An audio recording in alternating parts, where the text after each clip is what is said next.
जीवन में जब हम भगवान के चरणों का आश्रय लेते हैं, ध्यान करते हैं, नामों का जप करते हैं, भगवान में जब विश्वास रखते हैं, भगवान के चरणों में निष्ठा रखते हैं, श्रद्धा रखते हैं, तब भगवान हमारे अज्ञान को नष्ट करता है। भगवान हमारे अज्ञान को नष्ट करता है और हमको ज्ञान की प्राप्ति होती है, ज्ञान की प्राप्ति होती है। इसलिए कह रहे हैं धामना स्वेन सदा निरस्त कुहकम, सदैव के लिए अज्ञान जिसका चिंतन करने से नष्ट हो जाता है, चिंतन करने से नष्ट हो जाता है। सत्यम परम धीमहि, ऐसे जो सत्य भगवान हैं, भगवान के चरणों में धीमहि, मैं अपनी बुद्धि को समर्पित कर रहा हूं।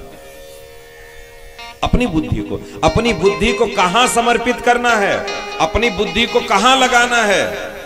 अपनी बुद्धि को भगवान के चरणों में लगाना है।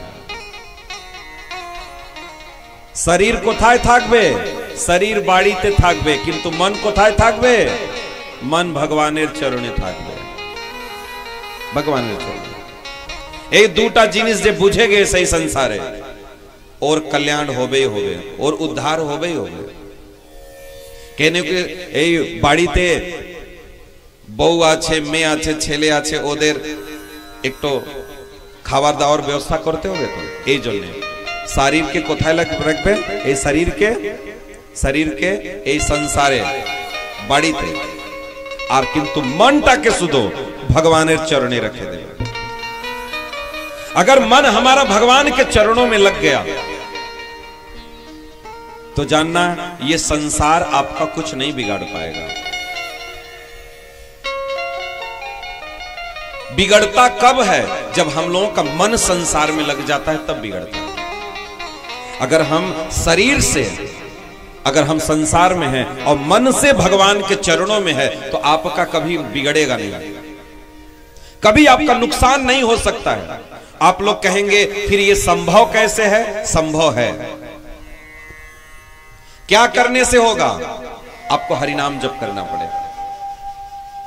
अगर हम भगवान के नामों का जप करना प्रारंभ कर दें तो यह भी संभव है कि हमारा शरीर घर में रहेगा, परिवार में रहेगा, लेकिन हमारा मन भगवान में रहेगा, हमारा मन भगवान के चरणों में लगा रहेगा।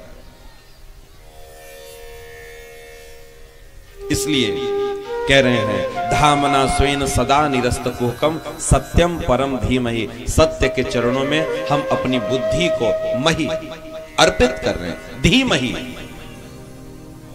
दूसरे श्लोक में यानी क्या मिला कि अगर कभी हमें ध्यान करना है, अगर पूजा करना है, अगर भोग लगाना है, तो किसको लगाना है?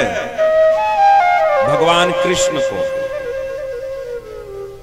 कृष्ण ही भगवान है, कृष्णस्तु भगवान स्वयं, केवल कृष्ण ही भगवान, आर सबई की आर सबई देवी देवता। देवी देवता काछे गिए उनार पूजन करे अपनादेर के किच्छु लाभ होबे नाकि, किच्छु लाभ। इसलिए भगवान कृष्ण को मानिए, भगवान राम को मानिए, जो भगवान जिसको शास्त्रों में बताया गया कि ये भगवान है, केवल उन्हीं को भगवान मानिए, सबको भगवान नहीं मानना चाहिए। अमरा की करी सबाई के भगवान बोले दे, सबाई के बाड़ी ते अपने घर में कितने पिता हैं? आप लोगों के बाप कितने हैं? एक दो तो नहीं होगा, केवल पिता को ही पिता बोलते होंगे, बाकी सबका रिश्ता अलग अलग है। भाई को भाई बोलते हैं, चाचा को चाचा बोलते हैं, बड़े पिताजी को बड़े पिताजी बोलते हैं, सबको पिताजी क्यों नहीं बोलते हैं? सबाई के किंतु पिताजी बोला जाएगा, सबको पिताजी नहीं बोलना है। आपका बाप केवल एक ही होगा, जो आपका बाप है उसको बाप बोलना है, जो भाई है उसको भाई बोलना है, जो माँ है उसको माँ बोलना है, जो बहन है उसको बहन बोलना है, जो चाचा है उसको चाचा बोलना है। सबको पिता नहीं बोला जाता है। इसी प्रकार जो भगवान है उसको भगवान बोलो, और जो देवी देवता है उसको देवी देवता बोलो। हम लोग सबको भगवान बना देते हैं, इसीलिए तो आज तक पूजा पाठ करने से, भोग लगाने से कुछ नहीं मिला हम लोगों को।